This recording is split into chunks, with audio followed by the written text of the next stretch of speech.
রান্না করতে এসেছিলে? কান্নায় ব্যস্ত আয়াতের কোনো হেলদোল নেই। কি হচ্ছে সিদ, তুই ওকে ধমকাচ্ছিস কেন? ওকে বলতে বলো কেন ওর রান্না করার প্রয়োজন হলো। রবিনাকে আর বলতে দিল না আয়াত। আমি এমনি রান্না করতে চেয়েছিলাম। রান্নার জানো তুমি? রান্না করবে? রান্নার মানুষ আছে না? কিছু খেতে ইচ্ছে করলে ওদের বলবে। আমি বলছিলাম ওকে রান্না করতে। আকলিমা চৌধুরীর কথায় সবাই তার দিকে দৃষ্টি নিক্ষেপ করে। সিদ্ধার্থ জিজ্ঞাসু দৃষ্টিতে তাকিয়ে থাকে। ফুফুমণি তুমি? হ্যাঁ, আমি বলেছি ওকে রান্না করতে। শুধু রূপ থাকলেই হবে নাকি? গুণ থাকতে হবে না? দেখতে হবে না ও তোকে রান্না করে খাওয়াতে পারবে কিনা? আমি বউ এনেছি, কাজের মেয়ে নয়। ওর আমাকে রান্না করে খাওয়াতে হবে না। কান্না কিছুটা কমে আসে আয়াতের। তাকে নিয়ে সোফায় বসায় সিদ্ধার্থ। নিজেও ফ্লোরে বসে। হাত লাল হয়ে গেছে। বুকের ভেতরটা কষ্টে ফেটে যাচ্ছে সিদ্ধার্থের। জ্বালা করছে? করুণ শোনালো তার কণ্ঠস্বর। হ্যাঁ সূচক মাথা নাড়ায় আয়াত। আয়াতকে বুকে জড়িয়ে নেয় রুবিনা। আর একটু কষ্ট সহ্য করে নি মা, এক্ষুনি ডক্টর চলে আসবে। কেউ কিছু বলার আগেই ডক্টর এসে হাজির হয়। সময়ের ব্যবধানে হাতে ফোসকা পড়ে যায় আয়াতের। মলম লাগিয়ে বিছানায় শুয়ে গিয়ে গেছে সিদ্ধার্থ। সিদ, ওকে কষ্ট দেওয়ার কোনো ইচ্ছে ছিল না আমার। আমি জানতাম না ও এভাবে হাত পুড়িয়ে ফেলবে। আমি বুঝতে পেরেছি ফুফুমণি। আয়াত আমার বউ, আমি ওকে নিয়ে খুশি আছি। ওর কোনো গুণ আমার প্রয়োজন নেই। প্লিজ তুমি ওকে দিয়ে এসব করিও না। আয়াতের জন্য খাবার নিয়ে উপরে চলে যায় সিদ্ধার্থ। শুভ্র পর্দা ভেদ করে সকালের মিষ্টি আলো রুমে প্রবেশ করে। রোদের আলো চোখে পড়তেই ঘুম ভেঙে জাগ্রত হয় আয়াত। নিবু নিবু চোখে তাকায় সে। নিজেকে সিদ্ধার্থের বাহুবন্ধনে দেখে অবাক হয় না। ভালো লাগায় মনটা ভরে যায়। পূর্ণ দৃষ্টি মেলে তাকায় সিদ্ধার্থের দিকে। ঘুমের ঘোরে কি নিষ্পাপ লাগছে তাকে। আয়াতের হাতের দিকে তাকায়। ফোসকা পড়া হাতটা মলম দিয়ে রেখেছে। অন্য হাতে তার কপালের উপর পড়ে থাকা চুলগুলো সরিয়ে দেয়। জেগে থাকলে এই মানুষটার দৃষ্টিতে দৃষ্টি মেলাতে পারতো না সে। এখন সিদ্ধার্থের ঘুমের সুযোগ নিয়ে মন ভরে দেখবে তাকে। আয়াতের খুবই ইচ্ছে করছে সিদ্ধার্থের খোঁচা খোঁচা দাড়িতে একটু হাত বুলিয়ে দিতে। ধীর গতিতে হাত বাড়ায় সে। ছুপে ছুপে এমন অবস্থায় ঘুম ভেঙে যায় সিদ্ধার্থের। ভয় পেয়ে দ্রুত গতিতে হাত নামিয়ে আনে। ফোলা ফোলা চোখ দিয়ে আয়াতের পানে তাকিয়ে থাকে সিদ্ধার্থ। কি করছিলে? কই কিছু না। আমি দেখলাম তুমি আমাকে ছোঁয়ার চেষ্টা করছিলে। চমকে যায় আয়াত। কি বলবে বুঝতে না পেরে এদিক ওদিক দৃষ্টি ঘোরাতে থাকে। আয়াতের গালে হাত রাখে সিদ্ধার্থ। আমার দিকে তাকাও। ভীত নয়নে তাকায় আয়াত। আমি কে তোমার? স্বামী। মানুষ এটা? হুম। তাহলে আমাকে ছুতে এত সংকোচ কিসের? লজ্জায় চোখ নামিয়ে নেয় আয়াত। সিদ্ধার্থ আয়াতের কাপা কাপা হাত নিয়ে তার মুখে রাখে। সিদ্ধার্থের দাড়ির খোঁচা হাতে লাগতেই শিউরে ওঠে তার শরীর। ঘড়িতে সকাল 10টা বাজে। আয়াত উস্কো খুস্কো চুলগুলোর বাঁধার প্রচেষ্টা, তবে বারবার ব্যর্থ হচ্ছে। দরজা খোলার আওয়াজে পেছন ফিরে তাকায়। বিন্দু বিন্দু পানি ঝরে পড়ছে সিদ্ধার্থের শরীর জুড়ে। মাত্রই গোসল সেরে বের হয়েছে সে। আয়াতের দিকে এগিয়ে এসে তার মাথায় হাত রাখে। চোখাচোখি হয় তাদের। করুণ দেখাচ্ছে সিদ্ধার্থের মুখ। আচ্ছা, মানুষটা কি আমার ব্যথায় ব্যথিত হচ্ছে? খুব ব্যথা করছে? হুম। আয়াতের দিকে একবার তাকিয়ে কাবাডির দিকে চলে যায়। এদিকে আয়াত আবারও চুল বাঁধার প্রয়াসে ব্যস্ত হয়ে পড়ে। তবে এতে এবারও কোনো ফায়দা হয় না। বিরক্ত ছড়িয়ে পড়ে তার চোখে মুখে। আমার দ্বারা একটা কাজ যদি ঠিকঠাক হয়। যেটা পারবে না সেটা করতে যাও কেন? বলতে বলতে এগিয়ে আসে সিদ্ধার্থ। আয়াতকে ধরে আয়নার সামনে নিয়ে আসে। চিরুনি চালাতে থাকে তার চুলে। শত চেষ্টার পরেও চুল বাঁধতে সফল হয় না সে। তা দেখে মিটিমিটি হাসছে আয়াত। ভ্রুজোড়া কুঁচকে যায় সিদ্ধার্থের। হাসার কি আছে? এই প্রথমবার সিদ্ধার্থকে হেনস্থা করার সুযোগ পেয়ে কাজে লাগাতে ভুল করলো না আয়াত। এই সামান্য চুলেই বাঁধতে পারছেন না, আবার নাকি এত বড় কোম্পানি চালান। আমি আগে কখনো চুল বেঁধেছি নাকি? অসহায়ত্ব প্রকাশ পায় তার কথায়। শব্দ করে হেসে দেয় আয়াত। আপনাকে এইভাবে হেনস্থা হতে দেখে কি যে মজা লাগছে, ইচ্ছে তো করছে একটা ছবি তুলে রাখি। তাই না? খুব মজা পাচ্ছ? আয়াতের চুলে হাত বুলিয়ে ঘাড়ের দিকটা ধরে কাছে টানে আনে। আচমকা এতটা কাছে আসায় এক হাতে সিজ্জাদের বুকের কাছে শার্টটা খামচে ধরে। সিজ্জাদের নিঃশ্বাস এসে পড়ছে আয়াতের মুখে। আয়াত মুখ নামিয়ে নিতে গেলে সিজ্জাদ তার থুতনি ধরে তাকে বাধ্য করে মুখ উঁচিয়ে রাখতে। এতে করে কাঁপুনি আরো বেড়ে যায় আয়াতের। সিজ্জাদের চোখে চোখ রাখতে চায়, তবে বেশিক্ষণ তা স্থায়ী হয় না। পলকবিহীন চোখে তাকিয়ে আছে সিদ্ধার্থ। আয়াতের কম্পনরত অধর জোড়ায় চোখ আটকে যায় তার। ধীরে ধীরে তাদের মধ্যে থাকা দূরত্ব গুছিয়ে দেয়। কি কি করছেন? এতক্ষণ তো বেশ মজা লাগছিল, এখন কি হচ্ছে? আয়াতের উত্তরের অপেক্ষা না করে অধরে অধর মিলিয়ে দেয় সিদ্রাত। আয়াত এক হাতে আঁকড়ে ধরে। সময় নিয়ে আয়াতকে ছেড়ে দেয় সিদ্রাত। আয়াতের থুতনি গলা ছুঁয়েছে। বাঁকা হাসে সিদ্রাত। আয়াতের কানের কাছে মুখ নেয়, ধীর কণ্ঠে বলে, এভাবে গাল লাল করতে থাকলে কিন্তু আমি। আর শুনতে পারল না আয়াত। সিদ্রাতের বুকে হালকা ধাক্কা দিয়ে ওয়াশরুমে ঢুকে দরজা লাগিয়ে দেয়। ঘন ঘন শ্বাস পড়ছে তার। এমন তো নয় যে সিদ্রাতের প্রথম কাছে আসলো। তাহলে তার এমন কেন হয়? হাত পা এভাবে কাঁপতে থাকে কেন? কেনই বা শরীরে এমন অসাড় হয়ে আসে? তার ভাবনার মাঝেই দরজায় টোকা পড়ে। আয়াত জলদি করো, অনেক বেলা হয়েছে, খাবার খেয়ে ওষুধ খেতে হবে। নিচে নামতেই ড্রয়িং রুমে দেখা মিলে সবার। রুবিনা চৌধুরী আয়াতকে কাছে ডাকে। তার পাশে আকলিমা চৌধুরীকে দেখে কিছুটা সংকোচ বোধ করে আয়াত। সিদ্রাতের পানে চোখ রাখে। আয়াতের দিকে তাকিয়ে থাকে। সাথে নিয়ে মায়ের পাশে বসায় সিদ্রাত। ব্যথা কি একটু কমেছে মা? হ্যাঁ মা, কমেছে। চুলের এই অবস্থা কেন? আয় এদিকে বস। যত্ন সহকারে আয়াতের চুলে বেনুনি করে দেয়। উচ্চ গলায় কেয়াকে ডেকে খাবার বাড়তে বলেন তিনি। যা খেয়ে নে, সবার খাওয়া শেষ। রাতে দেরি করে ঘুমিয়েছিস, তাই ডাকিনি তোদের। বিনা বাক্যে উঠে খাবার টেবিলে বসে তারা। খাবার কিভাবে খাবে সেটাই ভেবে পাচ্ছে না আয়াত। তার হাতের এই অবস্থা, কি করে খাবে সে? তার ভাবনার মাঝেই মুখের সামনে খাবার ধরে সিদ্রাত। এক দৃষ্টিতে তাকিয়ে থাকে আয়াত। এভাবে তাকিয়ে থাকতে বলিনি, হাঁ করো। আয়াত আশেপাশে দৃষ্টি বোলাতে থাকে। সবার সামনে তার হাত থেকে কিভাবে খাবার খাবে সে? কি হলো? খাবার মুখে নিয়ে নত মুখে বসে থাকে আয়াত। এই দৃশ্য চোখ এড়ায় না রুবিনা চৌধুরীর। খুশিতে চোখ মুখ ঝিলমিল করছে তার। জানো আপা, এই দিন দেখার জন্য কত দিন অপেক্ষা করছি। সিদ যখন জোর করে বিয়ে করে আজকে কষ্ট দিত, আয়াতের অসহায় মুখের দিকে তাকাতে পারতাম না। নিজেকে এতটা অপরাধী মনে হতো। তবে আমার বিশ্বাস ছিল সিদের উপর। আর দেখো, আয়াতকে দেখে এখন এত খুশি লাগে। মেয়েটা সবার মনে জায়গা করে নিয়েছে। ওর থেকে কেউ মুখ ফিরিয়ে রাখতেই পারে না। দেখো, বেশি আদরে আবার মাথায় না চড়ে বসে। আপা, তুমি শুধু শুধু এসব ভাবছো। আরোহীর বোন বলে আয়াত খারাপ হবে এমনটা নয়। আমার সিদ খাঁটি রত্ন তুলে এনেছে। দেখা যাক তোর ধারণা কতটুকু সত্য হয়। আর কথা বাড়ালেন না তিনি। আর খেতে পারছে না আয়াত।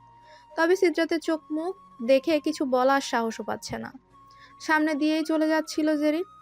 আয়াত অসহায় মুখে তার দিকে তাকায়, যার অর্থ, প্লিজ ভাবি, এবারের মতো বাঁচিয়ে নাও আমায়। খাবার শেষ করে বাইরে বের হয়েছে সিদ্রাত। আয়াত সবার সাথে লিভিং রুমে বসে আকলিমা চৌধুরীর গল্প শুনছিল। এই যে মেয়ে, ওষুধ খেয়েছো? আকলিমা চৌধুরীর কথায় চমকে ওঠে আয়াত। কিছুটা ভয়ও পায়। জি জি ফুপিমণি। মনে মনে নিশ্চয়ই আমাকে বকছো। তবে তোমাকে কষ্ট দেওয়ার কোনো ইচ্ছে ছিল না আমার। আমি তো শুধু। না না ফুপুমণি, এভাবে বলবেন না। এতে আপনার কোনো দোষ নেই। আমি তো কখনো রান্না করিনি, তাই এমনটা হয়ে গেছে। আমার আরও সাবধান হওয়া উচিত ছিল। আপনি আমাকে মাফ করবেন। একটা কাজ দিলেন, আমি সেটাও করতে পারলাম না।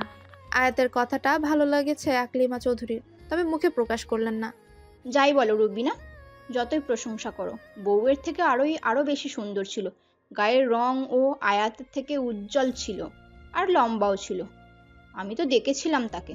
হাত পা কেঁপে উঠে আয়াতের। শোনার জন্য সে মোটেও প্রস্তুত নয়। আয়াতের কম্পনরত হাত আঁকড়ে ধরে জেরিন। আপা, কি ধরনের কথা এগুলা? যতই বলো, আমাদের শীতের পাশে আরোহীকে বেশি মানায়। না, মানাতো না। উচ্চ শব্দে কথাটা বলতে বলতে ভেতরে প্রবেশ করে সিদ্রাত। আরোহী। বাকিটা বলতে পারলো না আকলিমা। তার আগেই পাশে থাকা টেবিলটা ভেঙে চুরমার করে ফেলে সিদ্রাত। আমার পাশে আয়াতকেই চাই, অন্য কারো ছায়াও কল্পনা করি না। রাগে চোখ লাল হয়ে আছে সিদ্রাতের। নিজের নিয়ন্ত্রণ হারিয়ে ফেলেছে সে। ইচ্ছে করছে সবকিছু ভেঙে গুড়িয়ে দিতে। আয়াতের ফুপানো শব্দ তার রাগে ঘি ঢালার কাজ করলো। ফুফুমণি, কি হয়েছে তোমার? তুমি কিভাবে পারছো আয়াতকে এসব বলতে? তুই ভুল বুঝছিস সিদ, আমি ওভাবে বলতে চাইনি। আসলে কি করতে চাইছো তুমি? তুমি আমাকে দেখো, ভালো আছি আমি। আমার অন্ধকার জীবনে আলোর রশ্মি হয়ে এসেছে আয়াত। ওকে ছাড়া আমার চলবে না। আকলিমা চৌধুরীর সামনে গিয়ে দাঁড়ায় সিদ্রাত। চোখে চোখ রাখে। খুবই অস্থির লাগছে তাকে। এসব কথা তুমি না বলে অন্য কেউ বললে খারাপ লাগতো না আমার। এসব বলে তুমি ওকে নয় আমাকে আঘাত করছো। তোমার থেকে এমন কিছু আশা করিনি আমি। এ পর্যায়ে করুণ শোনালো তার কণ্ঠস্বর। আকলিমা চৌধুরী চুপ হয়ে যান। সে শুধু আয়াতের রিয়াকশন দেখার জন্যই কথাগুলো বলেছিল। কত কিছু হয়ে যাবে জানলে এমন কিছুই বলতো না সে। আয়াতের দিকে ফিরে ধমকে ওঠে সিদ্রাত। আর তুমি এত বোকা কেন? যে যা বলবে তাই বিশ্বাস করে নেবে? আমার উপর একটুও ভরসা নেই তোমার? শান্ত হ বাবা। কিভাবে শান্ত হব মা? কণ্ঠস্বর কেঁপে কেঁপে উঠছে তার। ওর চোখের পানি সহ্য করতে পারি না আমি। ওর হাতটা দেখেছো? বুকটা ফেটে যাচ্ছে আমার। চমকে তাকায় আয়াত। সিদ্রাত কখনো তার অনুভূতি প্রকাশ করে না, তবে রাগের বশে আজ তা প্রকাশ করেছে। এত তিক্ত কথার মাঝেও ওই একটা কথাই কান্নায় থেমে যায় তার। আয়াতকে নিয়ে রুমে চলে আসে সিদ্রাত। রুমে এসেও রাগ কমাতে পারছে না সে। সে ভাবতেই পারছে না তার ফুপিমণি এমন কথা বলতে পারে। সে তো এমন নয়। সে ছোট থেকে আজ পর্যন্ত তার ভালোবাসাই পেয়ে এসেছে। তবে এমন কি হলো যে আয়াতকে এসব বলছেন? রুম জুড়ে পায়চারি করছে সে। বিছানায় বসে অনবরত চোখের জল ফেলে যাচ্ছে আয়াত। সিদ্রাত থমকানো চেহারায় তার পাশে গিয়ে বসলো। কিভাবে আয়াতকে শান্ত করা যায় সেটাই ঘুরপাক খাচ্ছে মাথায়। আদুরে গলায় কিছু বলতে গেলে কান্না আরো বেড়ে যাবে। কিছুক্ষণ চিন্তা করার পর মুখ খুলল সে। এভাবে কান্না করলে ভাববো তুমিও সেটাই মনে করো যেটা ফুফুমণি বলেছে। চুপ হয়ে যায় আয়াত। আপনিও কি? আমি কখন বলেছি? আমার কাছে আমার আয়াতই সেরা। থমকানো চোখ মুখে একদৃষ্টিতে তাকিয়ে থাকে সিদ্রাতের দিকে। কিছু বলতে গিয়েও বলতে পারে না। কথাগুলো গলায় দলা পাকিয়ে যাচ্ছে। আপনার আয়াত? কেন? অন্য কারো হতে চাও নাকি? থম মেরে বসে থাকে আয়াত। সিদ্রাতের কথা কর্ণকহরে পৌঁছাতেই দ্রুত নাসূচক মাথা নাড়ায়। মুচকি হাসে সিদ্রাত। পরপর চোখে চোখ রাখে আয়াতের চোখে। এত দুর্বল হইও না আয়াত, যাতে সামান্য ঝড়ে ভেঙে পড়তে হয়। মাথা নত করে ভাবুক দৃষ্টিতে বসে থাকে আয়াত। ঘরে বসে কিছুতেই ভালো লাগছিল না আয়াতের। রিপার রুমের দিকে পা বাড়াতেই পেছন থেকে ডেকে উঠে আকলিমা চৌধুরী। তৎক্ষণাৎ পা থেমে যায় আয়াতের। পেছন ফিরে তাকানোর সাহস পায় না সে। থম মেরে ওখানেই দাঁড়িয়ে থাকে। আকলিমা চৌধুরীকে এখন ভয় লাগছে তার। পেছনে না ফিরেও বুঝতে পারে আকলিমা চৌধুরী তার খুবই নিকটে চলে এসেছে।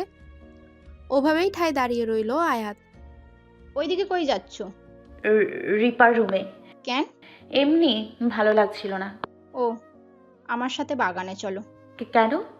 শব্দ করে হাসলেন তিনি। তুমি এভাবে ভয় পাচ্ছ কেন? তোমাকে খেয়ে ফেলবো না, চলো আমার সাথে। আকলিমা চৌধুরীর পেছন পেছন বাগানে আসে আয়াত। বেতের তৈরি চেয়ারে আকলিমা চৌধুরীর বিপরীত পাশে বসে। আমি ভেবেছিলাম আরোহী বোন আরোহীর মতোই হবে, তবে তুমি আমার ধারণা পাল্টে দিয়েছো। সিদ আমার খুব আদরের, আমি সবসময় ওকে হাসি খুশি দেখতে চাই। আরোহী ওকে অনেক কষ্ট দেওয়ার খুব রাগ লেগেছে আমার। তার থেকেও বেশি রাগ লেগেছে তোমাকে বিয়ে করেছে শুনে। মনোযোগ দিয়ে তার কথা শুনছে আয়াত। তাই আমি তোমাকে পরীক্ষা করতে চেয়েছিলাম আসলেই তুমি সিদের যোগ্য কিনা। তবে এখন আমি বলতে পারি সিদ আসলেই খাঁটি রত্ন তুলে এনেছে। তোমার প্রতি কোনো রাগ নেই আমার। তোমাকে দেখে আমি রীতিমতো অবাক। তোমাকে এত কিছু বললাম, তার বিপরীতে শুধু তুমি চুপই থাকলে। এমন মেয়েও আজকালকার পাওয়া যায়। মুচকি হাসি ফুটে উঠে তার মুখে। আমার মন জয় করে নিয়েছো তুমি। তুমিই পারবে আমার সিদের সব কষ্ট ভুলিয়ে দিতে। কি পারবে তো? চোখ চিকচিক করছে আয়াতের। হাসি ফুটে উঠে তার মুখে। হ্যাঁ বোধক মাথা নাড়িয়ে কান্না জুড়ে দেয় আয়াত। এ কি, তুমি কাঁদছো কেন? আমি কি আবারও তোমাকে কষ্ট দিয়ে ফেললাম? আয়াত উঠে গিয়ে জড়িয়ে ধরে তাকে। তিনিও মমতার চাদরে জড়িয়ে রাখে। ভালোবাসো শীতকে? খুব। হাসি ফুটে উঠে দুজনের মুখেই। বাহ, আমাকে ধোঁয়াশায় রেখে এখানে ভালোবাসা বিনিময় হচ্ছে। সিদ্রাতের কথায় আকলিমা চৌধুরীকে ছেড়ে চোখ মুছে নেয় আয়াত। আয় শীত, এখানে বস। ভালোই করেছিস এখানে এসে, আমি তোর কাছেই যেতাম। আয়াতের পাশে চেয়ার টেনে বসে সিদ্রাত। রসিকতা সুরে বলে ওঠে। আবার কি বলছিলে আমার বউকে? বলছিলাম আমার শীত আসলেই রত্ন তুলে এনেছে। লজ্জা মাখা দৃষ্টিতে সিদ্রাতের দিকে আর চোখে তাকায় আয়াত। আকলিমা চৌধুরী সকল কথা খুলে বলে সিদ্রাতকে। শব্দ করে হাসি সিদ্রাত। তাই তো বলি, তুমি তো এসব করার মানুষ না। এখন বলো, আমার বউ কি ফেল করলো নাকি পাস? 100% ফেল। কথাটা বলেই সিদ্রাতের সাথে হাসিতে লুটিয়ে পড়ে আকলিমা চৌধুরী। এদের হাসি দেখে চোখ মুখ চুপসে যায় আয়াতের। তাকে নিয়ে এভাবে মজা করছে। সিদ্রাতের দিকে তাকিয়ে মুখ বাঁকায় আয়াত। শীত, তুইও যে আয়াতকে এতটা ভালোবাসিস সেটা দেখে খুবই ভালো লাগছে আমার। আকলিমা চৌধুরীর কথায় মাথায় চুলকে আয়াতের দিকে তাকায় সে। আয়াতও উত্তরের অপেক্ষায় তার দিকে তাকিয়ে আছে। ফুফুমণি, আয়াতের ওষুধ খাওয়ার সময় হয়ে গেছে, ওকে নিতেই এসেছিলাম। আয়াত, চলো ওষুধ খেতে হবে। হাকলিমা চৌধুরীও তাড়া দিলেন তার সাথে যাওয়ার জন্য। আজও উত্তরটা জানা হলো না আয়াতের। আপনি মিথ্যে বলে আমাকে নিয়ে এসেছেন তাই না? সিদ্রাতের পায়ের সাথে তাল মিলিয়ে হাঁটতে হাঁটতে প্রশ্ন করে আয়াত। পা থেমে যায় সিদ্রাতের। আয়াতের পানে তাকিয়ে বাঁকা হাসে। মাথায় কিছু আছে তাহলে? ভ্রুজোড়া কুঁচকে যায় আয়াতের। দণ্ড করার ন্যায় কোমরে হাত রাখে। প্রতিবাদী কণ্ঠে বলে উঠে, আপনি কি আমাকে বোকা মনে করেন? বুদ্ধিমানের জন্য ইশারাই যথেষ্ট। বড় বড় পা ফেলে চলে গেল সে। পিছে রেখে গেল ভাবুক আয়াতকে। উনি কি ঠান্ডা মাথায় আমাকে অপমান করতে গেল? ভাবতে ভাবতেই জেরিনের রুমের দিকে পা বাড়ালো সে। ভাবি আসবো। প্রান্তকে ঘুম পাড়ানোর চেষ্টা করছে জেরিন। এমতা অবস্থায় দরজায় দৃষ্টি নিক্ষেপ করে। আয়াত যে, ভেতরে আসো। হাসি মুখে প্রবেশ করে আয়াত। এই সময় আমার রুমে কিছু লাগবে কি? ভাইয়া বাসায় থাকলে তো আবার তোমার দেখা পাওয়া মুশকিল। তার পিছে পিছে ঘুরে কি হবে? তোমার দেবর তো আমাকে পাত্তাই দেয় না। ফুপুমণি ভালোবাসার কথা বলে আমাকে মিথ্যে বলে নিয়ে আসলো। কি হয় তার স্বীকার করলে? হ্যাঁ, সে আমাকে ভালোবাসে আমি জানি, তবে মুখে বলতে কিসের এত দ্বিধা তার? রাগে ক্ষোভে কথাগুলো বলে আয়াত। শব্দ করে হাসে জেরিন। তুমি এখন বাচ্চা আছো আয়াত, তাই এইসব বলছো। তুমি হাসছো? আমার প্রচুর রাগ হচ্ছে। হাসবো না তো কি করব? বয়স কত তোমার? ভরকে যায় আয়াত। 18। কিন্তু আমার বয়স দিয়ে কি হবে? এই জন্য এসব বলছো।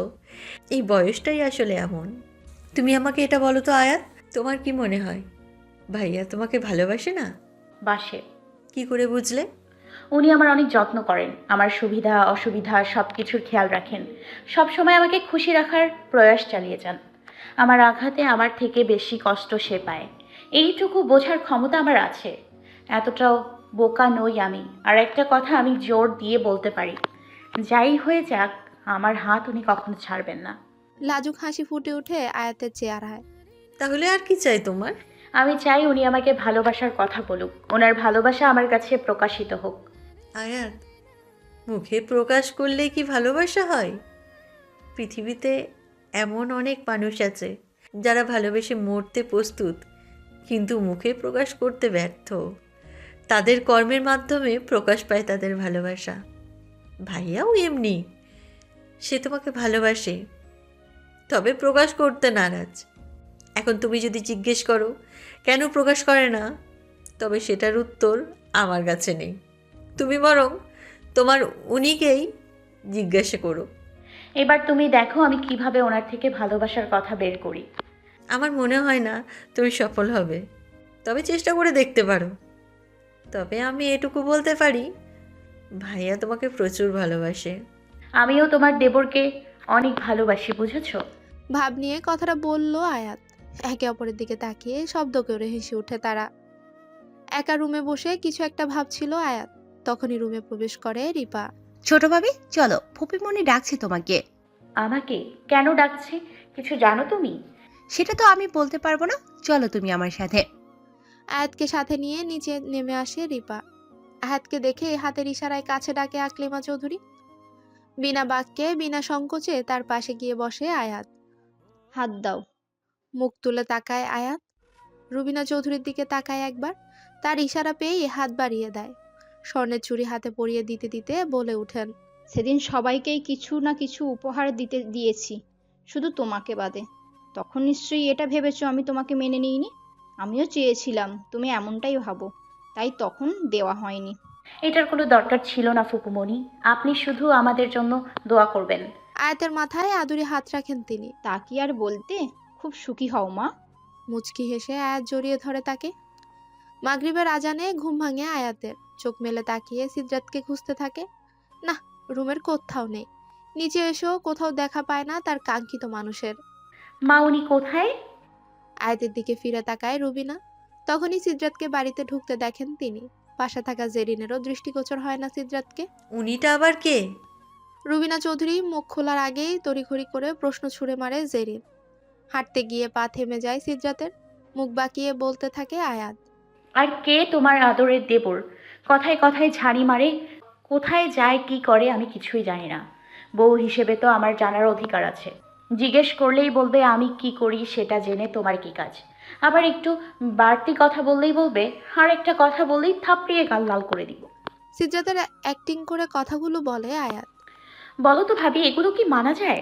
রুবিনা চৌধুরীর সামনে দাঁড়ায় আয়াতের। মা, তুমি কি তোমার ছেলেকে ছোটবেলায় মধু খাওয়াওনি? খাওয়ালে হয়তো তেতো কথা বাদ দিয়ে মুখে মধুর বুলি ফুটতো। মুখ টিপে হেসেই যাচ্ছে জেরিন। বড় বড় চোখ করে আয়াতের দিকে তাকায় রুবিনা। চোখের ইশারায় পেছনে তাকাতে বলে। তবে আয়াতের কি আর সেই ধ্যান আছে? সে তো তার কথায় ব্যস্ত। 2 মিনিটে রুমে আসবি। পেছন থেকে সিদ্রাতের রাশভারী কণ্ঠে চমকে মুখে লাগাম টানে আয়াত।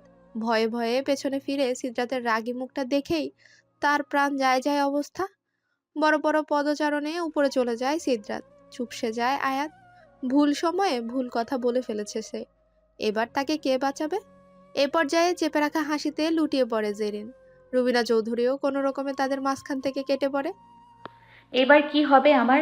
আমার চিন্তা হচ্ছে আর তুমি হাসছো। করুণ কণ্ঠ প্রকাশ পায় আয়াতের। আয়াতের এমন চুপসে যাওয়া মুখ দেখে হাসি কিছুটা থামে জেরিনের। তখন না খুব বলছিলে ভালোবাসা কথা বলবে, যাও শুনে আসো। পুনরায় হাসিতে লুটিয়ে পড়ে সে। জেরিনের কথায় আরো চুপসে যায় আয়াত। ধীর পদচরণে এগিয়ে যায় কাঙ্ক্ষিত রুমের দিকে।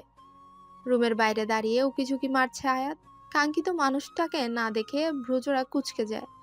মাথাটা একটু ভেতরে নেবে এমত অবস্থায় তার সামনে এসে দাঁড়ায় সিদ্রাত। হঠাৎ সামনে আসায় চমকায় আয়াত। পা জোড়া আপনা আপনি পেছনে সরে যায়। চোখ জোড়া খিচিয়ে বন্ধ করে নেয়। নিশ্চয়ই রেগে আছে আমার উপর। আমি আসলেই গাধা, মুখ খুললে আর বন্ধ করতে চাই না। পেটের সব কথা গুড়মুড় গুড়মুড় করে বেরিয়ে আসে। এবার খেলা সামলা।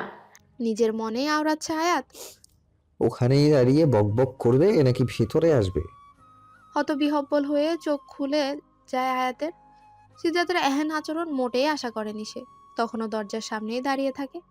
ভেতরে ঢোকার সাহস হয়ে ওঠে না। কি হলো এসো? পিটপিট করে তাকিয়ে আছে আয়াত। কণ্ঠ খাদে নামিয়ে বলে। আগে বলুন, বকবেন না। এক দৃষ্টিতে কিছুক্ষণ তাকিয়ে থাকে সিদ্রাত। এমন কাজ করো কেন যার জন্য ভয় রুমের বাইরে দাঁড়িয়ে থাকতে হয়? সিদ্রাতের স্বাভাবিক আচরণে আশ্চর্যজনিত হয় আয়াত। মানুষটা আগের মতো তার সাথে রাগ করে না, ধমকও দেয় না। ব্যাপারটা কি? ঠিক আছেন আপনি? হ্যাঁ। আপনি তাহলে আমাকে বকছেন না কেন? আয়াতের বোকা বোকা প্রশ্নে শব্দ করে হাসে সিদ্রাত। তুমি কি চাচ্ছ আমি তোমাকে বকাঝকা করি? না না, একদমই না। তাহলে চুপচাপ ভেতরে এসো। সিদ্ধার্থের পাশ কেটে রুমে প্রবেশ করে সে। আসলে আমি তখন শ্শ্, মুখে আঙ্গুল রাখে আয়াত। বোকা বোকা চোখ করে তাকিয়ে থাকে সিদ্রাতের দিকে। ইচ্ছে তো করছে তোমাকে ইচ্ছে মতো বকতে, তবে তবে কি কি? ধীর পদচারণে আয়াতের কাছে এসে দাঁড়ায় সিদ্রাত। হাত রাখে বুকের বাঁ পাশে। মন সায় দিচ্ছে না। আজকাল বড্ড বেঈমান হয়ে যাচ্ছে। আমার ভেতর থেকে তোমার জন্য দগ্ধ হয়। সিদ্রাতের নেশাক্ত কথায় হৃদস্পন্দন ক্রমাগত বাড়তে থাকে আয়াতের। শরীর অজানা আবেশে শিউরে ওঠে। চোখ বন্ধ করে নেয় সে। শরীর অসাড় হয়ে যাচ্ছে। দাঁড়িয়ে থাকার শক্তি পাচ্ছে না। চোখ বন্ধ, চোখের কোণ বেয়ে এক ফোঁটা জল গড়িয়ে পড়ে। সিদ্রাত দ্রুত তাকে বুকে আগলে নেয়। মুখ উঁচিয়ে আলতো হাতে চোখের পানি মুছে দেয়। ঠিক আছো তুমি? মুখে কিছু বলে না আয়াত, তবে শক্ত হাতে সিদ্রাতের কোমর আঁকড়ে ধরে। সিদ্রাতও আয়াতের চুলে হাত গুলিয়ে তার মাথায় থুতনি ঠেকিয়ে পরম আবেশে চোখ বন্ধ করে নেয়। জীবনের সর্বসুখ যেন এখানেই নিহিত। ঘড়িতে তখন সকাল 10টা 30 বাজে। সিদ্রাতের প্রতিবেশী কিছু মহিলা এসে হাজির হয়েছে তাদের বাসায়। রুবিনা চৌধুরী কেয়াকে খাবারের ব্যবস্থা করতে বলে তাদের সাথে যোগ দেন। বিশাল আলোচনা সভা খুলে বসেছেন তারা। হঠাৎ একজন বলে ওঠে। ভাবি, আপনার ছেলের বউকে দেখছি না যে? সবার মুখে অনেক প্রশংসা শুনেছি, তাই দেখতে চলে এলাম। মুচকি হাসেন রুবিনা চৌধুরী। আমি এক্ষুনি আয়াতকে ডেকে পাঠাচ্ছি। কেয়ার পিছু পিছু নিচে নেমে আসেন আয়াত। লিভিং রুমে এতগুলো অচেনা মুখ দেখে কিছুটা অপ্রস্তুত হয় সে। রুবিনা চৌধুরীর পাশে গিয়ে দাঁড়ায়। নম্র কণ্ঠে সবার উদ্দেশ্যে সালাম জানায়। পাশে থাকা একজন ভদ্রমহিলা সালামের জবাব দেয়। রুবিনা চৌধুরীর পানে চোখ রাখে আয়াত। মা ডেকেছেন আমায়। হ্যাঁ মা, এখানে বস। ওনারা হলেন পাশের বাসার ভাবি, সবাই এখানকারই। তোকে দেখতে চাচ্ছিলেন। হালকা হাসে আয়াত। পাশ থেকে বলে উঠে একজন। মাশাল্লাহ ভাবি, আপনার ছেলের বউ দেখছি আসলেই অপরূপ সুন্দরী। তার নাম কি তোমার? জি, আমার নাম আয়াত আহমেদ। নত মাথায় উত্তর দেয় আয়াত। বাহ, খুব ভালো নাম। নানা ধরনের প্রশ্নে জর্জরিত করতে থাকে আয়াতকে। আয়াত খুব সাবলীল ভঙ্গিতে তাদের প্রশ্নের উত্তর দেয়। তা বাচ্চা কাচ্চা কবে নিবা? বিয়ের তো অনেক দিন হয়ে গেল। নত মাথা আরো নত করার ফলে থুতনি চিবুক ছুঁয়ে যায়। লজ্জায় লাল আভা ছড়িয়ে পড়ে চোখে মুখে। কি বলবে বুঝতে না পেরে হাত কচলাতে থাকে। রুবিনা চৌধুরী একবার আয়াতের দিকে তাকিয়ে পুনরায় দৃষ্টি নিক্ষেপ করে তাদের উপর। ওর বয়সই বা কি? এখনই কি মা হবার বয়স হয়েছে? ভাবি, তোমার ছেলের তো বয়স হয়েছে বাবা হবার। আর আয়াত এতটাও ছোট নয়। এখনকার মেয়েরা তো অনেক ছোট বয়সে মা হচ্ছে। আর দিনকাল তো এখন মোটেও ভালো না। রুবিনা চৌধুরীও এই বিষয়ে আর কথা বাড়ালেন না। কায়দা করে প্রসঙ্গ অন্যদিকে ঘুরিয়ে নিয়ে গেলেন। তবে আয়াতের মাথায় গেঁথে যায় কথাগুলো। সারাদিন সে এটা নিয়ে ভেবে গেল। বিকেলে বাড়ি ফিরে আসে সিদরাত। রুবিনা চৌধুরী খাবারের মেনু বলে দিচ্ছিলেন কেয়াকে। সিদরাতকে এমন সময় বাড়িতে আসতে দেখে কিছুটা ঘাবড়ায় তিনি। কি হয়েছে বাবা? এই সময় তো বাড়ি ফিরিস না? কিছু হয়নি মা, এমনি ভালো লাগছিল না। ও, আয়াত কোথায় মা? রুমেই হবে হয়তো। ঠিক আছে। দ্রুত পায়ে উপরে আসে সিদরাত। রুমে এসে আয়াতকে না পেয়ে শার্ট খুলে বিছানায় ছুঁড়ে মারে। গলা উঁচিয়ে ডাকে আয়াতকে। রিপার রুম থেকে দৌড়ে আসে আয়াত। কখন আসলেন আপনি? কোথায় ছিলে? রিপার রুমে। তোমাকে বলেছিলাম আমি এসে যেন তোমাকে রুমেই পাই। আপনি আগে চলে আসবেন বুঝতে পারিনি। বলতে বলতে মাথা নত করে নেয় আয়াত। মাথাটা প্রচণ্ড ব্যথা করছে। কিয়াকে বলো কড়া লিকারের চা করে দিতে। আমিই করে দিচ্ছি। না, যেই না হাতে ব্যথা একটু কমেছে অমনি পাকনামো শুরু। ঠোঁট উল্টায় আয়াত। এমন করে বলছেন কেন? আপনার জন্য এই সামান্য কাজটা করতে পারবো না। হাত পুরোপুরি ঠিক হোক তারপর না হয়। এমনিতে অন্য কারো হাতে চা আমারও ভালো লাগে না। বলতে বলতে গোসলে চলে যায়। খুশিতে ঝলমলিয়ে উঠে আয়াত। কিছুতেই মাথা ব্যথা কমছে না সিদরাতের। দিনের আলো ছাড়িয়ে আধার নেমে আসছে ধরনীর বুকে। ব্যালকনিতে চোখ বন্ধ করে বসে আছে সিদরাত। তার পাশেই দাঁড়িয়ে আছে আয়াত। আপনার কি খুব খারাপ লাগছে? হুম। বুকটা ধক করে উঠে আয়াতের। এসেছে পর থেকে কেমন নেতিয়ে রয়েছে। এত সহজে তো ভেঙে যাওয়ার মানুষ সে নয়। মাথা টিপেতেই ভালো লাগবে। আয়াতের কথায় কোনো হেলদোল নেই সিদরাতের। একই ভঙ্গিতে বসে আছে সে। সিদরাতের কোনো প্রতিউত্তর না পেয়ে ধীর গতিতে মাথায় হাত দিতেই চমকে উঠে আয়াত। এ কি আপনার শরীর জ্বরে পুড়ে যাচ্ছে তো? চোখ মেলে তাকায় সিদরাত। চোখ জোড়া কেমন লাল হয়ে আছে। টলটলে চোখে তাকিয়ে আছে আয়াত। যে কোনো সময়ে পানি গড়িয়ে পড়বে। কিচ্ছু হয়নি আমা। পুরোটা শেষ করতে পারলো না, তার আগেই দৌড়ে চলে যায় আয়াত। মা বলছি তো আমার কিচ্ছু হয়নি, সামান্য জ্বর। ডক্টর আঙ্কেল তো ওষুধ দিয়ে গেছে, সেরে যাবে। সিদ, এটা তোর কাছে সামান্য জ্বর মনে হচ্ছে? শরীরে হাত রাখা যাচ্ছে না, এত তাপ। কেন বলিসনি বাবা? আয়াত না বললে তো জানতেই পারতাম না। শুধু শুধু চিন্তা করছো মা, ওষুধ খেয়েছি সেরে যাবে। মা তুমি ঘরে গিয়ে বিশ্রাম করো। ভাবি মাকে নিয়ে যাও। না, আমি কোথাও যাব না। এর জন্যই তোমাকে কিছু বলতে চাইনি, শুধু শুধু চিন্তা করবে। শুয়ে থাকা সিদরাতের দিকে করুণ চোখে তাকিয়ে থাকে রুবিনা। সিদরাত ইশারায় তাকে কাছে ডাকে। রুবিনা তার নিকটে বসে মাথায় হাত বুলায়। মা একদম ঠিক আছি, একটু ঘুমালেই ঠিক হয়ে যাবে। কিন্তু তুমি এমন করলে আমি ঘুমাতে পারবো না। দীর্ঘশ্বাস ছাড়ে রুবিনা। বরাবরের মতো এবারও ছেলের কাছে হার মানতে হলো তাকে। মা, আপনি রুমে গিয়ে বিশ্রাম করুন। রাত জাগা আপনার স্বাস্থ্যের জন্য ভালো নয়। আমি আছি এখানে, কোনো সমস্যা হলে আপনাকে ডেকে নিব, কেমন? আয়াতের কথায় কিছুটা ভরসা পায় রুবিনা। ছেলের মাথায় হাত বুলিয়ে উঠে দাঁড়ান তিনি। মা, ওর সাথেই থাকিস। আর কোনো সমস্যা হলে তৎক্ষণাৎ আমাকে ডাকবি, মনে থাকবে? হ্যাঁ বোধক মাথা নাড়ায় আয়াত। সিদরাতের দিকে একবার তাকিয়ে সকলকে নিয়ে বের হয়ে যান রুবিনা। রুমের এক কোণায় দাঁড়িয়ে থাকা আয়াত এবার নিজের স্থান ত্যাগ করে। দরজা লাগিয়ে সিদরাতের পাশে এসে দাঁড়ায়। সিদরাত নিভু নিভু চোখ মেলে তাকায় আয়াতের দিকে। সিদরাতের নিকট অসহায় ঠেকছে আয়াতের চাহনি। কিচ্ছু হয়নি আমার, ঠিক আছি আমি। ঘুমাবে এসো। মুখে কুলু পেটে দাঁড়িয়ে আছে আয়াত। পলকহীন তার চাহনি। আয়াতের হাত শক্ত হাতে পুড়ে নেয় সিদরাত।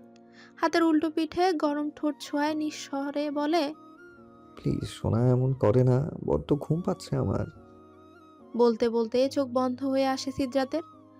আয়াতও তার অবস্থা দেখে আর কথা বাড়ায় না। তার পাশে গিয়ে শুয়ে পড়ে।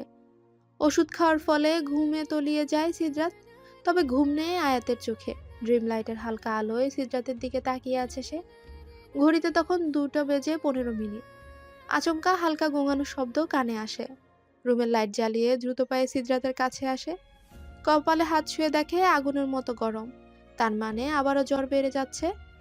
কি করবে কিছু বুঝে উঠতে পারছে না আয়াত। দ্রুত মাথায় জলপট্টি দেওয়ার ব্যবস্থা করে। সিদ্রাতের শিউরে বসে একের পর এক পট্টি পরিবর্তন করেই যাচ্ছে। এভাবে কিছুক্ষণ অতিবাহিত হওয়ার পর সিদ্রাতের কপালে হাত ঠেকায়। জ্বর কিছুটা কমে যাচ্ছে। ঘেমে নিয়ে যাচ্ছে সিদ্রাত। আয়াত সাবধানতা অবলম্বন করে তার উপরের আবরণ সরিয়ে নেয়। সিদ্রাতের হাত মুঠোয় পুড়ে বসে থাকে। কখন তার চোখ লেগে যায় বুঝতে পারে না সে।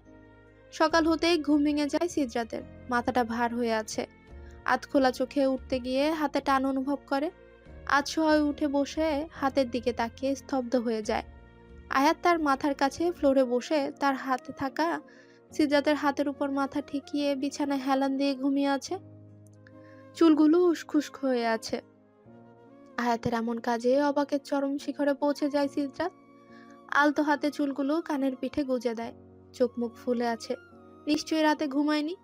গালে হাত রেখে আদুরি গলায় ডেকে উঠে। পিট পিট করে চোখ মেলে তাকায় আয়াত। কোথায় আছে কি হচ্ছে বুঝতে কিছুটা সময় লাগে তার। কালকে রাতের কথা মনে হতেই ঘুম উবে যায়। পূর্ণ দৃষ্টিতে তাকায় সিদ্রাতের দিকে। জ্বর কমেছে আপনার? উত্তর শোনার আশায় অধীর আগ্রহ নিয়ে তাকিয়ে আছে সে। সিদ্রাত তার হাত ধরে তাকিয়ে উঠিয়ে নিজের পাশে বসায়। পাশের টেবিলে থাকা জলপট্টিতে চোখ এড়ায় না তার। আমি একদম ঠিক আছি, তুমি ওখানে শুয়েছো কেন? আয়াত কিছু বলার আগেই পুনরায় সিদ্রাতের কণ্ঠ ভেসে আসে। সত্যিটা শুনতে চাই আয়াত। সিদ্রাতের চোখে চোখ রাখে আয়াত। এ চোখে তাকিয়ে মিথ্যে বলার সাধ্য যে তার নেই। আসলে রাতে আপনার জ্বর অনেক বেড়ে গিয়েছিল। আমি কি করব বুঝতে না পেরে পট্টি দিয়েছিলাম। কখন যে ঘুমিয়ে গেলাম। অপরাধ বোধ প্রকাশ পাচ্ছে আয়াতের কণ্ঠে। অপ্রত্যাশিত কিছু পাওয়ায় বুকটা ভরে ওঠে সিদ্রাতের। এমন রাত জেগে আয়াত তার সেবা করবে সেটা মোটেই আশা করেনি সে। আয়াতকে বুকে টেনে এনে মাথায় হাত বুলায়। কখনো আর এমন করবে না, মনে থাকবে? মাথা উঠায় আয়াত। সিদ্রাতের কার্যকর্ম বোধগম্য হচ্ছে না তার। এমন সময় দরজা টোকার আওয়াজে সেদিকে তাকায়। আয়াত উঠতে গেলে বাদ সাধে সিদ্রাত। ছাড়ুন, কেউ এসছে। সিদ্রাত এক পলক তার দিকে তাকিয়ে ছেড়ে দেয়। আয়াত চুল বাঁধতে বাঁধতে দরজা খুলে দেয়। রুবিনা চৌধুরী দাঁড়িয়ে আছে। আসুন মা। শীত কি উঠেছে? বলতে বলতে ভেতরে প্রবেশ করেন রুবিনা চৌধুরী। এখন কেমন লাগছে শীত? জ্বর কি কমেছে? সিদ্রাতের কপালে হাত রাখেন তিনি। হ্যাঁ মা, আমি একদম ঠিক হয়ে গেছি। হালকা হাসে সিদ্রাত। স্বস্তির নিঃশ্বাস ছাড়ে রুবিনা চৌধুরী। ঠিক আছে, তোরা ফ্রেশ হয়ে নিচে আয়, আমি নাস্তার ব্যবস্থা করছি। সিদ্রাত আয়নার সামনে দাঁড়িয়ে রেডি হচ্ছে অফিসের উদ্দেশ্যে। আর চোখে আয়াতকে দেখে নেয়। গাল ফুলিয়ে বসে আছে আয়াত। সিদ্রাত তৈরি হয়ে তার পাশে বসে। অভিমানে মুখ ঘুরিয়ে সিদ্রাতের দিকে পিট করে বসে আয়াত। মাথা নত করে হাসে সিদ্রাত। এগিয়ে এসে কাঁধে ঠোঁট ছোঁয়। পেছন দিক থেকে আঁকড়ে ধরে। হালকা কেঁপে ওঠে আয়াত। আমি একদম ঠিক আছি আয়াত। অফিস যেতে হবে আমায়, সন্ধ্যার আগেই ফিরে আসবো। তো যান, আমি কি না করেছি? স্পষ্ট রাগ প্রকাশ পায় তার কথায়। আয়াত, তোমাকে এইভাবে রেখে কি করে যাই বলো তো? তোমার মুখের হাসি দেখার সৌভাগ্য কি হবে, নাকি এমন টমেটোর মতো করেই গাল ফুলিয়ে রাখবে? সিদ্রাতের দিকে মুখ ঘুরে বসে আয়াত। চোখে চোখ রাখে। করুণ কণ্ঠে আওড়ায়। এই শরীর নিয়ে কেন অফিস যাচ্ছে? আয়াতের দুগালে হাত রাখে সিদ্রাত। কিচ্ছু হয়নি আমার, কথা দিচ্ছি সন্ধ্যার আগেই ফিরে আসবো। আর কিছু না বলেই নিচে চলে যায়। সিদ্রাত তার যাওয়ার পানে তাকিয়ে থাকে। বেশ বুঝতে পারছে আয়াতের অভিমান কমেনি। সিদ্রাতকে ফর্মাল ড্রেসে দেখেই সজীব চৌধুরী এক বাক্যে তাকে অফিস যেতে নিষেধ করেন। তোমার এখন রেস্ট নেওয়া দরকার, অফিস আমি সামলে নেব।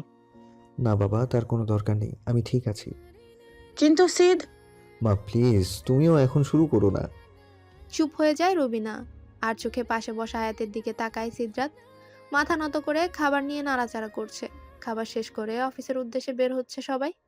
আয়াত করুণ চোখে তাকিয়ে আছে সিদ্রাতের দিকে।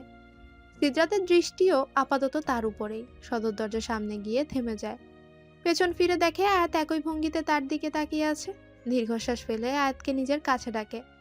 আয়াত ধীর পদচরণে তার সামনে দাঁড়ায়। থুতনি ছুঁয়ে আয়াতের মুখটা উঁচু করে সিদ্রাত। প্লিজ সোনা, তুমি এইভাবে থাকলে কাজে মন বসবে না আমার। ঠোঁট ফুলায় আয়াত। সাবধানে কাজ করবেন আর ফোন সাথে সাথে রাখবেন। আর কিছু? আর আসার সময় আমার জন্য এতগুলো চকলেট আনবেন। মুচকে হাসে সিদ্রাত। এটা তো তুমি না বললেও আনতাম, দেরি হচ্ছে আমার। ঠিক আছে, আসুন। আয়াতের কপালে চুমু খেয়ে চলে যায় সিদ্রাত। পেছন ফিরে তাকায় আয়াত। জেরিন আর রিপা মুখ টিপে হাসছে। অসহায় মুখ করে তাদের দিকে তাকায় আয়াত। এরা নিশ্চয়ই এখন তাকে লজ্জা দিবে। সিদ্রাতের চিন্তায় দিন দুনিয়া ভুলে বসেছে আয়াত। এই যে সবাই এত কথা বলছে, সেদিকে কোনো ধ্যান নেই তার। এক মনে সিদ্রাতের চিন্তায় বিভোর সে। পাশে থেকে রিপা তাকে ডেকেই চলেছে। আয়াতের কোনো হেলদোল না দেখে জেরিনের দিকে তাকিয়ে ইশারা করে। জেরিনের হালকা ধাক্কাতে ধরফড়িয়ে উঠে আয়াত। এক সুরে হেসে উঠে সবাই। বোকা বনে যায় আয়াত। কি হয়েছে? তোমরা এভাবে হাসছো কেন? ভাইয়ের কথা বাদ দিয়ে এবার একটু আমাদের কথাও ভাবো। সেই কখন থেকে ডেকে যাচ্ছি, তোমার কোনো পাত্তাই নেই।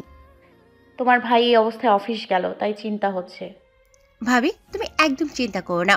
আমার ভাই অনেক শক্ত, এই সামান্য জ্বর তাকে কাবু করতে পারবে না। আর আগেও ভাইয়া এমন শরীর খারাপ নিয়ে অফিস করেছে। তবুও রিপা মনটা শান্ত হচ্ছে না আমার। ঔষধ খেলেও কিনা কে জানে। তাহলে এক কাজ করতে পারো, তুমি বরং অফিসে চলে যাও। জেরিনের কথায় আশ্চর্য বনে যায় আয়াত। সে অফিসে যাবে, কিন্তু কিভাবে? সে তো কখনো যায়নি, তবে চিনবে কিভাবে? আর বড় কথা হলো, সিদ্রাত যদি রেগে যায় তবে খবর আছে। রেগে গেলে? আয়াতের অসহায় মুখে চোখ বুলিয়ে হাসি চেপে রাখে রিপা। কিচ্ছু বলবে না, বরং তোমাকে দেখে খুশি হবে। জেরিনও তাল মেলায় রিপার সাথে। অনেক চিন্তা ভাবনা করে যেতে রাজি হয় আয়াত। তবে অফিসে আসার কারণ জিজ্ঞেস করলে কি উত্তর দিবে সে? চট করে মাথায় বুদ্ধি খেলে গেল আয়াতের। সিদ্রাতের পছন্দের পায়েস রান্না করবে, আর ওটা দেওয়ার বাহানায় অফিসে যাবে সে। রুবিনা চৌধুরীকে টেনে রান্নাঘরে নিয়ে আসে পায়েস রান্না শিখবে বলে। তবে রুবিনা তাকে রান্না করতে দিলেন না। আয়াত মা, তোর এখানে কোনো কাজ নেই, রেডি হয়ে আয়, আমি খাবার রেডি করে দিচ্ছি। মা, আমি রান্না করি না, প্লিজ। আয়াতের বাচ্চাদের মতো ফেস দেখেও মন গলল না রুবিনার। আয়াত, হাতের কি অবস্থা হয়েছে দেখেছিস? এখনো ঠিক মতো ভালো হয়নি। এর মধ্যে তোর এসব করতে হবে না। তোর কোনো কথাই শুনবো না আমি। আর বায়না করে না আয়াত। দৌড়ে উপরে চলে যায় রেডি হতে। ডানা মেলে আকাশে উড়ে যেতে ইচ্ছে করছে আয়াতে। গাড়ি থেকে নেমে বিশাল বিল্ডিং এর দিকে তাকিয়ে থাকে আয়াত। এত বড় অফিসে কোথায় খুঁজবে সিদ্রাতকে? কিছুটা অস্বস্তি নিয়ে ভেতরে প্রবেশ করে সে। সবাই খুবই ব্যস্ত ভঙ্গিতে কাজ করেই যাচ্ছে। ধীর পায়ে ভেতরে প্রবেশ করতে থাকে আয়াত। আশেপাশে কয়েকজনের দৃষ্টি আপাতত তার উপরেই। অস্বস্তি আরো বেড়ে দ্বিগুণ হয় আয়াতের। সামনে রিসেপশনে চলে যায় সে। মডার্ন ড্রেস আপে দাঁড়িয়ে ফোনে কথা বলছে একজন মেয়ে। ফোন রাখার অপেক্ষায় দাঁড়িয়ে থাকে আয়াত। কাকে চাই? মেয়েটির কথায় কিছুটা অপ্রস্তুত হয় আয়াত। সিদ্রাত চৌধুরীর সাথে দেখা করতে চাই। আয়াতের পা থেকে মাথা পর্যন্ত একবার দেখে নেয় মেয়েটি। বাজখাই গলায় বলে, এখন দেখা করা যাবে না স্যার, বিজি আছেন। ওনাকে একবার বলুন আমি এসছি, উনি নিশ্চয়ই আসবেন। বললাম না স্যার ব্যস্ত, দেখা করতে পারবে না। আপনি এবার আসুন। আমার কথা বললেই। কথাটা শেষ করতে পারলো না আয়াত। মুখ দিয়ে চ উচ্চারণ করে মেয়েটি, দেখুন, অনেক কাজ পড়ে আছে আমার। আপনার যদি এতই দরকার হয় ওখানে গিয়ে অপেক্ষা করুন। হাতের ইশারায় পাশের সোফায় দেখিয়ে দেয়। আয়াত আর কথা বাড়ায় না, সোফায় বসে সিদ্ধার্থের মিটিং শেষ হওয়ার অপেক্ষা করতে থাকে। ফোনটাও বাসায় ফেলে এসেছেন, না হলে কল করতে পারত। এতটাই খুশি ছিল যে ফোনের কথা ভুলেই গেছে। অনেকটা সময় পার হয়ে যাবার পরেও সিদ্ধার্থের দেখা মিলে না তার। একই ভঙ্গিতে বসে আছে সে। এবার তার খারাপ লাগা শুরু করেছে। রুবিনা চৌধুরী পরপর কল করেই যাচ্ছে সিদ্ধার্থকে। জরুরি মিটিং থাকায় ফোন সাইলেন্ট করে রেখেছে সিদ্ধার্থ। এদিকে চিন্তায় পড়ে যায় রুবিনা। আয়াত ফোনটা বাসায় ফেলে গেছে। আগে কখনো অফিসে যায়নি আয়াত। সিদকে খুঁজে পেল কিনা কে জানে। আপন মনেই কথাগুলো ভাবছিলেন তিনি। ফোনের রিংটোনে ধ্যান ভাঙে তার। সিদের কল। সময় নষ্ট না করে তৎক্ষণাৎ ফোন রিসিভ করে। কখন থেকে ফোন দিচ্ছি আমি, ফোন ধরিসনি কেন? রিল্যাক্স মা, আমি মিটিংয়ে ছিলাম তাই খেয়াল করিনি। তুই মিটিংয়ে ছিলি? তাহলে আয়াত কি করছে? মেয়েটা একদম পাগল। কতটা খুশি ছিল যাবার আগে, কি বলবো। মায়ের কথার কিছুই বুঝতে পারছে না সিদ্ধার্থ। আয়াত কি করছে সেটা তো তোমার জানার কথা। আর কোথায় যাবে ও? কোথায় যাবে মানে? আয়াত না সেই কখন অফিসে গেল? আকাশ ভেঙে পড়ে সিদ্ধার্থের মাথায়। কি বলছো কি মা? আয়াত অফিস কেন আসবে? চিন্তার গাঢ় ছাপ বেশি উঠে রুবিনা চৌধুরীর চোখে মুখে। শীত, আয়াত আরও 2 ঘন্টা আগে বাসা থেকে বেরিয়েছে অফিসের উদ্দেশ্যে, আর তুই বলছিস অফিস যায়নি? ফোনটাও বাসায় ফেলে গেছে। থমকে যায় সিদ্রাত। মা, রাখছি, আমি 2 মিনিট পর কল করছি। বলতে বলতে দ্রুত পায়ে নিচে নামে সিদ্রাত। ওয়েটিং সোফায় আয়াতকে বসে থাকতে দেখে দেহে প্রাণ ফিরে পায় সে। দ্রুত আয়াতের সামনে হাঁটু গেড়ে বসে পড়ে। হঠাৎ এমন হয় কিছুটা চমকে যায় আয়াত। আয়াতের দুগালে হাত রাখে সিদ্রাত। ঠিক আছো তুমি? হুম। সিদ্রাতকে দেখে এতক্ষণের মন খারাপ দূর হয়ে যায় আয়াতের। আশেপাশে সকলেই অবাক দৃষ্টিতে তাকিয়ে আছে। আয়াতের হাত ধরে উঠে দাঁড়ায় সিদ্রাত। রাগি রাগি চোখে রিসেপশনে থাকা মেয়েটির দিকে তাকায় সে। ওকে এখানে কে বসিয়েছে? সিদ্রাতের ধমকে পিলে চমকে উঠে মেয়েটির। আমি স্যার। আমাকে একবারও জানিয়েছো? মাথা নত করে দাঁড়িয়ে থাকে মেয়েটি। উপস্থিত সকলের দৃষ্টি আপাতত তাদের উপর। ওনার কোনো দোষ নেই। আমি আয়াতের দিকে তাকায় সিদ্রাত। তুমি এখানে আসবে সেটা আমাকে জানাওনি কেন? সিদ্রাত এক হাতে আগলে ধরে তাকে, অপর হাত দিয়ে চুল ঠিক করে দেয়। নম্র কণ্ঠে বলে, সরি সোনা, আমি জানতাম না তুমি এখানে এসেছো। সিদ্রাতের কথায় বিস্ময়কর পরিস্থিতিতে সৃষ্টি হয়। একে অপরের দিকে চাওয়াচাই করছে তারা। সকলের কৌতূহল দেখে মুখ খুলে Sidrat. She is my wife, Mrs Ayat Sidrat Chowdhury. এতক্ষণের কৌতূহল শেষ হয় তাদের। সবাই শুভেচ্ছা বার্তা জানায়। রিসেপশনের মেয়েটির গলা শুকিয়ে যায়। কত বড় ভুল করেছে এটা সে এখন হাড়ে হাড়ে বুঝতে পারছে। সরি ম্যাম, আসলে আমি বুঝতে পারিনি। মুচকি হাসে আয়াত। কোনো ব্যাপার না, আপনার জায়গায় আমি থাকলে আমিও হয়তো এমনটাই করতাম। আয়াতের বন্ধুসুলভ আচরণে ভয় কিছুটা কমে আসে মেয়েটির। মেয়েটির দিকে এক পলক তাকিয়ে আয়াতকে ভেতরে নিয়ে চলে যায় সিদ্রাত। এমন পাগলামি কেউ করে? মা যদি কল না করতো আমি তো জানতামই না। রাগী কণ্ঠে বলে সিদ্রাত। সরি। কানে হাত দিয়ে দাঁড়িয়ে আছে আয়াত।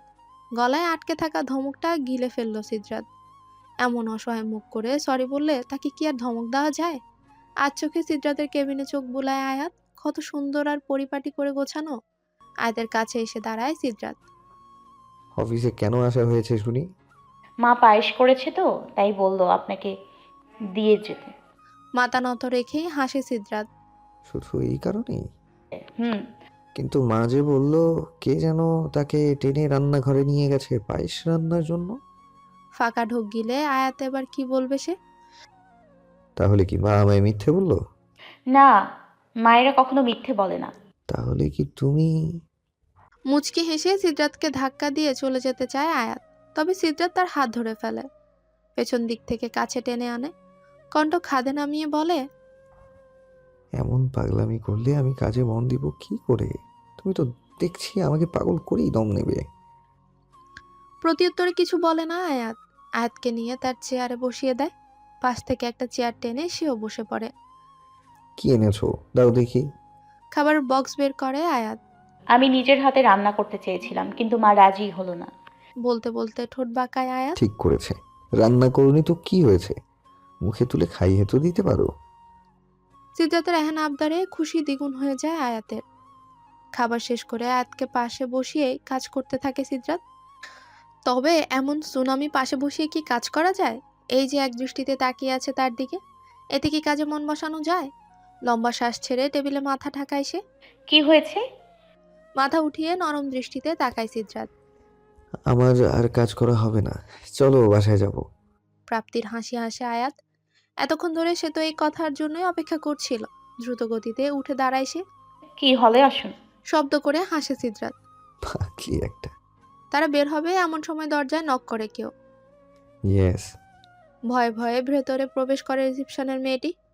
সরি স্যার, আমি সত্যিই বুঝতে পারিনি, আমাকে ক্ষমা করবেন প্লিজ। আমি একদমই ক্ষমা করতাম না, যেহেতু আয়াত ক্ষমা করে দিয়েছে এখানে আমার বলার কিচ্ছু নেই। হাফ ছেড়ে বাঁচে মেয়েটি। কৃতজ্ঞতা প্রকাশ করে আয়াতের প্রতি।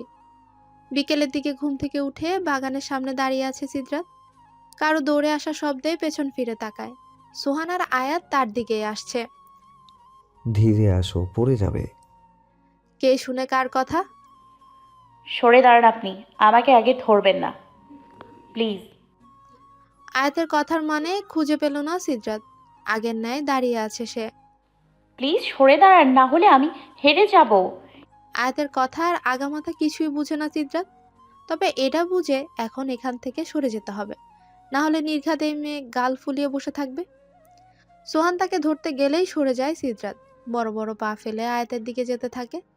আয়াত দৌড়ে এসে তার হাত ধরে। হাঁপিয়ে গেছে আয়াত, ঘন ঘন শ্বাস পড়ছে তার। দূরে দাঁড়িয়ে রাগী চোখে তাকিয়ে আছে সোহান। এটা আমি কিছুতেই মেনে নেব না বউ, তুমি আমার সাথে চিটিং করছো। এটা বললে হবে না সোহান, তুমি হেরে গেছো। আমাকে চকলেট খাওয়াতেই হবে। কিসের চকলেট? আর কি হচ্ছে এসব? আরে ভাই, বউ আমাকে বললো তোমাকে যদি তার আগে ছুতে পারি তবে আমি যা চাইবো তাই দেবে, আর আমি হেরে গেলে তাকে চকলেট কিনে দেবো। আর বউ চিটিং করে জিতে গেল। স্পষ্ট আক্ষেপ প্রকাশ পেল সোহানের কথায়। এতক্ষণে বিষয়টা মাথায় এলো তার। চোখ ছোট ছোট করে আয়াতের দিকে তাকায়। এমন বাচ্চামো স্বভাব এখনো গেল না তার। বউ তুমি চিত্রার ধমকে বাকিটা আর বলতে পারলো না সোহান। বউ কি? ভাবি বলতে পারিস না? ভাবি কেন বলবো? তোমার আগেও আমার বউ, এটা বোধহয় তুমি ভুলে যাচ্ছ। ভাব নিয়ে কথাটা বলল সোহান। কিসের বউ? এখন থেকে ভাবি বলবি, না হলে মার একটাও মাটিতে পড়বে না। সোহান, তুমি আমাকে বউ বলেই ডেকো। তুমি ছাড়া আর কে আছে যে আমাকে বউ বলে ডাকবে বলো? আর চোখে সিদ্রাতের দিকে তাকিয়ে কথাটা বলল আয়াত। মুখ বাঁকিয়ে আয়াতের হাত ধরে বাগানের ভেতর যেতে থাকে সোহান। আয়াতও মুচকি হেসে তার সঙ্গ দেয়। পেছন ফিরে দেখে সিদ্রাত অসহায় মুখ করে তার দিকেই তাকিয়ে আছে। সকাল সকাল তুফান শুরু হয়েছে আহমেদ ভিলায়। হবে নাই বা কেন? আরোহী যে ফিরে এসেছে। বাড়ির ভেতরে ঢোকার অনুমতি না পাওয়ায় সদর দরজার দাঁড়িয়ে সমানে কেঁদেই চলেছে। আগের আরোহীর সাথে এখনকার আরোহীর যেন কোনো মিলই নেই। কেমন শুকিয়ে আছে চোখ মুখ, চুলগুলো উস্কো খুস্কো হয়ে আছে। সবসময় পরিপাটি হয়ে থাকা আরোহীর এমন অবস্থা দেখে অবাক হয়েছে সকলেই। শেফালি বেগম এক কোনায় দাঁড়িয়ে মুখে আঁচল গুজে চোখের জল ফেলছে। মেয়ের এমন অবস্থা যে সহ্য করতে পারছে না তিনি। মেয়ে যতই ভুল করুক, মা তো মেয়ের এই অবস্থা দেখে চুপ থাকতে পারে না। তবে চুপ আছেন শেফালি বেগম। স্বামীর মুখের উপর কোনো কথা বলার সাহস যে তার নেই। ভাই কি করছো বলো তো? মেয়েটা এতক্ষণ ধরে ওখানে দাঁড়িয়ে আছে। আয় মা, ভেতরে আয়। তুই কিছু বলবি না আজিজ? আদর দিয়ে দিয়ে মেয়েটাকে মাথায় তুলেছিস, তার নমুনা তো দেখলি। সেদিনও আমাদের কথা না ভেবে এভাবে চলে গেল। সেদিন ভুলে গেছে ওর মতন একটা মেয়ে আমাদেরও আছে। এমন করে বলো না বাবা। অশ্রুমাখা চোখে তাকায় আরোহী। ওই মুখে আবার বাবা ডাকবি না। আমি তোর মতন মেয়ের বাবা না। যেখানে গিয়েছিস সেখানে ফিরে যা। আমার বাড়িতে তোর জন্য কোনো জায়গা নাই। ভাই মাথা ঠান্ডা করো, ওর দিকে একবার তাকাও। কি অবস্থা হয়েছে দেখেছো? ও শুধু তোমার মেয়ে নয়, আমারও মেয়ে। বলতে বলতে আরোহীকে টেনে ভেতরে নিয়ে আসেন তিনি। ভাবি, ওকে ভেতরে নিয়ে যাও। না আজিজ, ও কোথাও যাবে না। ওকে বলতে বল মুখ পুরে কোনো ফিরে এসেছিল। এত তামাশা করার কি ওর শান্তি হয়নি? কেন ফিরে এসেছে? ভাই পরেও তো জানা যাবে, এখন থাক না। আমার রাগ বাড়ার আগে ওকে আমার সামনের থেকে চলে যেতে বল। রিয়াজ আমাকে ছেড়ে দিয়েছে বাবা, কোথায় যাব আমি? মাকে জড়িয়ে অঝরে কান্নায় ভেঙে পড়ে আরোহী। বুকটা ধক করে উঠে শেফালি বেগমের। মেয়ের করুণ অবস্থা মেনে নিতে পারেন না তিনি। আগের মতোই শক্ত করে দাঁড়িয়ে আছেন আনোয়ার আহমেদ। মেয়ের এমন কষ্ট মন গলে না তার, যেন এটা তার প্রাপ্যই ছিল। বেরিয়ে যা আমার বাড়ি থেকে। হাত ধরে টেনে বাড়ির বাইরে বের করে দেয় আনোয়ার আহমেদ। আমার বাড়ির দরজা তোর জন্য বন্ধ, কখনো ফিরে আসবি না এখানে। বেরিয়ে যা, এক্ষুনি বেরিয়ে যা। আরোহী কিছু বলার আগেই মুখের উপর দরজা বন্ধ করে দেয় তিনি। এতক্ষণ চুপ থাকলেও এবার হাউমাউ করে কেঁদে ওঠেন শেফালি বেগম। এমন করো না আরোহীর বাপ, মেয়েটা আমার কোথায় যাবে? আমরা ছাড়া ওর আর কে আছে? মেয়ে হয়ে একটা কথাও বলবে না শেফালি। এ বাড়ি কেউ যদি এই মেয়ে ঘরে ঢুকতে দেয় তবে আমার থেকে খারাপ আর কেউ হবে না। বড় বড় পা ফেলে ভেতরে চলে যায় আনোয়ার আহমেদ। সবাই তার যাওয়ার দিকে তাকিয়ে আছে। অসহায় হয়ে বসে পড়েন আজিজ আহমেদ। আজ পর্যন্ত সে ভাইয়ের কথার অবাধ্য হয়নি। আরোহীকে সে বাড়ি নিয়ে আসবে না, তবে মেয়ের সেফ একটা ব্যবস্থা যে তাকে করতেই হবে। সময় ব্যয় না করে দ্রুত পায়ে বাড়ির বাইরে চলে যায়। শেফালি বেগম কান্নায় ভেঙে পড়েন। রূপা বেগম তাকে ধরে রুমে নিয়ে যায়। বাইরে এসে আরোহীকে কোথাও দেখতে পায় না আজিজ আহমেদ। আশেপাশে খুঁজেও লাভ হলো না। চিন্তা বেড়ে যায়, তার মেয়েটা কোথায় গেল? এলোমেলো পায়ে রাস্তার পাশ ঘেঁষে হাঁটছে আরোহী। কোথায় যাবে, কি করবে কিছুই বুঝে উঠতে পারছে না সে। কান্নার ফলে চোখ ঝাপসা হয়ে আছে তার। ভাবনায় এতটাই মশগুল যে কখন রাস্তার মাঝখানে এসে পড়েছে টেরই পায়নি। অনবরত গাড়ির হর্নেও যেন ধ্যান ভাঙছে না তার। হঠাৎ কেউ তার হাত টেনে ধরে তাকে রাস্তার পাশে নিয়ে আসে। এক দৃষ্টিতে মানুষটার দিকে তাকিয়ে আছে আরোহী। এই যে তার ছোটবেলার বান্ধবী লিপি। আরোহী, তুই এইভাবে রাস্তার মাঝখান দিয়ে কেন হাঁটছিলি? কি হয়েছে তোর? এই কি অবস্থা করেছিস নিজের? কোনো প্রতিক্রিয়া হলো না আরোহী।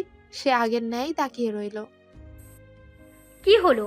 কিছু বলছিস না কেন? চোখের জল ছেড়ে লিপিকে জড়িয়ে ধরে ফুপিয়ে কেঁদে উঠে আরোহী। এহেন কাণ্ডে কিছুটা ঘাবড়ে যায় লিপি। এত সহজে কান্না করার মেয়ে তো আরোহী না। সিদ্ধার্থের সাথে তার প্রেমের সম্পর্ক ছিল সেটা লিপি জানে। আর সে শুনেছিল বিয়ের দিন আরোহী পালিয়ে যায়। তাহলে কি ওর সংসারে কোনো অশান্তি চলছে? আরোহীকে টেনে দাঁড় করায় লিপি। লিপির হাত নিজের হাতে পুড়ে নেয় আরোহী। লিপি, তুই আমাকে কিছুদিনের জন্য তোর বাড়িতে থাকতে দিবি? অনেক উপকার হতো আমার। ঠিক আছে, সে না হয় থাকবি, কিন্তু কি হয়েছে আমাকে সবটা খুলে বল। আর আমি তো শুনেছিলাম তোর বিয়ে হয়ে গেছে। আমার স্বামী আমাকে ছেড়ে দিয়েছে লিপি। পুনরায় কান্নায় ভেঙে পড়ে সে। চমকে উঠে লিপি। কি বলছিস? এমন কেন করলো সে? সে অনেক কথা, পরে এক সময় বলবো। ঠিক আছে, কিন্তু তুই বাসায় না ফিরে আমার সাথে কেন যেতে চাইছিস? গিয়েছিলাম, বাবা বের করে দিয়েছে। দীর্ঘশ্বাস ছাড়ে লিপি। চল আমার সাথে, যতদিন ইচ্ছে ততদিন থাকিস। কৃতজ্ঞতার হাসি ফুটে ওঠে আরোহীর মুখে। এদিকে আরোহীকে না পেয়ে পাগলের মতো খুঁজে বেড়াচ্ছে আজিজ আহমেদ। এই শহরে যে তাদের আপন কেউ নেই, কোথায় যাবে মেয়েটা? এদিকে সকাল গড়িয়ে দুপুরের শেষ ভাগ চলছে, এখনো খুঁজে পেল না আরোহীকে। ব্যর্থ হয়ে বাড়ি ফিরে যান তিনি। শেফালি বেগম মেয়ের একটা খবর পাওয়ার আশায় বারবার দরজায় উকি দিচ্ছেন। রুবা বেগমের কথা শেষ হতে না হতেই বাড়িতে প্রবেশ করে আজিজ আহমেদ। কি হলো, আমার মেয়ের কোনো খোঁজ পেয়েছো? মাথা নত করে বসে থাকে আজিজ আহমেদ। না ভাবি, কোথাও খুঁজে পেলাম না। কোথায় গেল মেয়েটা? তুমি অস্থির হইও না ভাবি, আমি খোঁজ চালিয়ে যাচ্ছি, নিশ্চয় খুঁজে পাবো। কিছু না বলে আঁচলে মুখ গুজে ভেতরে চলে গেলেন শেফালি বেগম। দিনের শেষ সূর্যাস্তের সময় ব্যালকনিতে দাঁড়িয়ে আছে সিদ্রাত। আয়াত তার জীবনে আসার পর জীবনের সব রং খুঁজে পেয়েছে, এমনটাই মনে হয় সিদ্রাতের। আসলেই প্রেম একটা ভয়ঙ্কর রোগ। এ রোগে পুরোপুরি আক্রান্ত সে। আয়াতকে চোখের সামনে না দেখলেই তার মধ্যে অস্থিরতা লক্ষ্য করা যায়। নিজেকে প্রেমিক পুরুষের সাথে তুলনা করতে ইচ্ছে করে। আসলেই কি 28 বছরের একজন যুবকের এমন আচরণ শোভা পায়? না, একদমই না। তবে সিদ্রাতের ওকে ছাড়া চলবে না, এটাই শেষ কথা। আয়াত নামক মেয়েটিতে গভীরভাবে আটকে আছে। নিজ মনেই কথাগুলো ভেবে মুচকি হাসলো সিদ্রাত। অনেকক্ষণ আগেই তার পাশে এসে দাঁড়িয়েছে আয়াত। সিদ্রাতকে ভালোভাবে পর্যবেক্ষণ করে নেয়। না চাইতেও ভ্রুজোড়া কুঁচকে যায় তার। এই, আপনি একা একা এখানে দাঁড়িয়ে হাসছেন কেন? পাগল টাগল হলেন নাকি? আয়াতের দিকে ফিরে তাকায় সিদ্রাত।